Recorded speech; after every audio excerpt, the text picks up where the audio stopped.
Hey guys, welcome. My name is Lauren Valentino, and today we're going to talk about how you can go into a cutting phase effectively and still hold on to the muscle that you've worked so hard to put on your frame. Now, whatever your reasons are, it's getting warm outside where I am right now. You might just want to look super sexy and hot for the summer. You might be a hardcore athlete that's dropping pounds and getting super lean for an event. Whatever your reasons are, it is so vitally important that you hold on to the muscle that you've worked so hard to put on your frame as you go through a cutting phase. If you're brand new here, my name is Lauren Valentino. I help women with their nutrition and fitness, help save you time and give you effective strategies to walk around living effortlessly in a body that you absolutely love. So make sure that you subscribe, hit the like button on this video, and of course, if you gain value here, make sure to share it with your friends so that they can be awesome as well.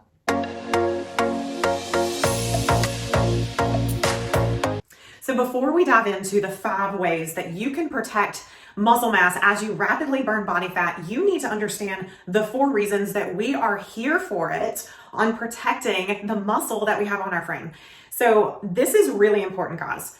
This is going to save you a massive amount of time. It's going to change the lens of the way that you look at your training and make sure that you are maximizing all of the efforts and the energy that you are putting out in pursuit of walking around, feeling good, looking good, having high energy, living in a lean, toned, strong body. Reason number 1, muscle is at least 4 times more metabolically active than body fat. So that means that just sitting there resting, we're burning more calories than someone who doesn't have good, high quality muscle on their frame. Reason number 2, I don't know about you, but there is nothing worse than going to the gym, doing things on repeat and not feeling like you're getting anywhere. You feel like you're constantly running on the same hamster wheel and you've not progressed in such a large amount of time. I want my burpees to count. I want my push-ups to count. I want to feel like I'm getting stronger, and I'm sure that you do as well. That leads us into reason number 3, which is shape. Okay, so when I think about the body that I love the most, the body that I want to make sure that I'm living in, it looks something like G.I. Jane. It is very strong looking, it's very vital, and it's very shapely. So muscle gives our bodies shape. We want to have nice, lean, toned arms that have sculpt and shape to them. We want to have legs that have shape to them. I've never had one nutrition client hire me and say, make my body shapeless. That's never happened in 14 years of helping women one-on-one, and I guarantee that you are also not that person. So shape is reason number 3. And number 4 is youth. We lose muscle as we age. You want to get ahead of that curve, guys. So making sure that you're maintaining muscle on your physique actually promotes youthful hormones in our body. It keeps those high, healthy, strong, and vibrant. So making sure that you are protecting the muscle that you're working hard for is going to keep you young. So now that I've got you sold, let's dive into the 5 ways that you're going to protect muscle as you get lean and go into a cutting phase.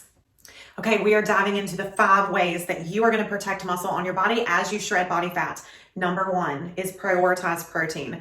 So if you're brand new here, this will not be the last time you hear me say this. If you've been following me for a little bit, you've heard me say it before. Guys, protein makes us pretty.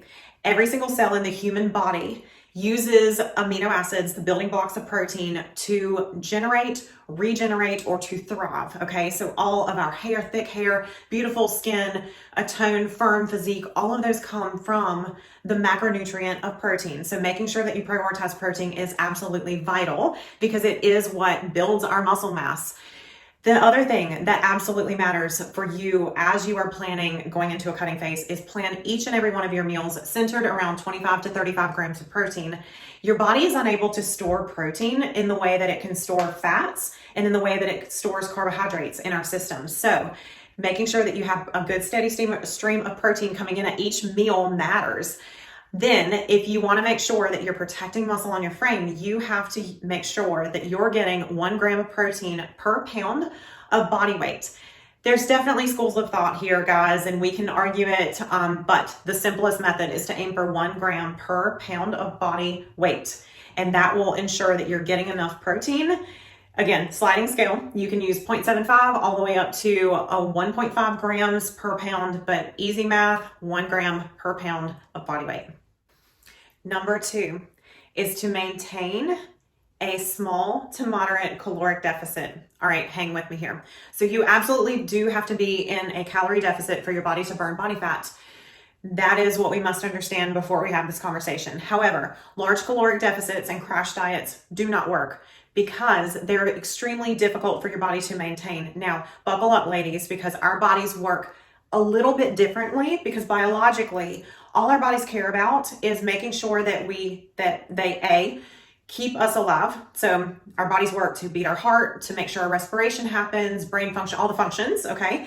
And then second is to maintain our hormone balance so that we can reproduce on this earth. So biologically, two things that your body prioritizes over anything else. Your body does not care when it is working in its autonomic functions. It does not care if you have abs. It doesn't care if you're wanting a thigh gap. It doesn't care what kind of body goals you have. If you go into a deep caloric deficit, you force your body into SOS mode. So you put a lot of emphasis, a lot of stress on your HPA axis. That is your hypothalamus, pituitary, adrenal gland axis, which then in turn talks to our thyroid and says, hey, you need to slow down because we're not getting what we need to maintain balance. So our body puts a halt on fat burning. Actually, it will start to prioritize holding on to body fat. That's why I'm sure we all know someone, and that someone may be ourselves, that is in a deep caloric deficit. However, they have a difficult time getting rid of body fat or getting their bodies in a position that they really enjoy their physique. So if you are in too hard of a caloric deficit for too long, your body's going to hit the brakes on fat burning and actually kind of work in reverse. So we want to make sure that our caloric deficit is an intelligent one that can be maintained. So remembering that anything that we choose, we want to make sure that we can maintain consistency. Consistency is what moves us forward. Consistency is where we see maximum results. So picking something that is going to put us into a starvation mode is A, not going to be fun, and B, it's probably not going to be successful because you're going to end up playing tug of war with your nutrition. You're going to end up in like a yo-yo mode with your food. Not ideal. So when you're picking out your caloric deficit, first of all, you do have to track your calories for a few days and find out what are you consuming. There's two ways to go about this. You can either do a 15 to 20% cut from your calories, or you can just start with shaving off 300 to 500 calories from your daily intake. Now, if you are currently an undereater, this is not going to work for you. So you need to make sure that you actually go into a building mode with your calories first, so that your body can get out of SOS mode and actually go, you know what? I trust her. She's going to give me what I need. And then you can go into a deficit and your body will actually start to burn body fat.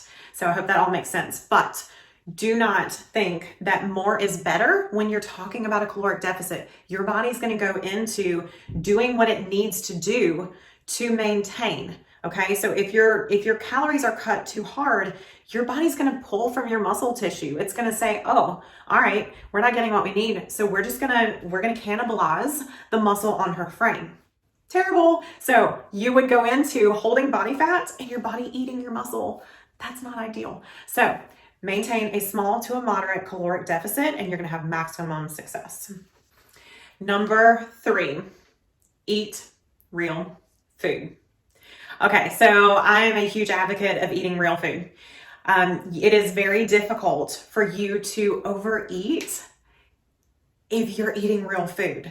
Now, as much as possible, as you are going into wanting to shred body fat, you wouldn't take your car to the gas station and put anything in it other than gas. You wouldn't walk inside and go, I'm gonna go get a Bang energy drink and pour that into my gas tank because it's energy, right? No, you would put fuel in your car.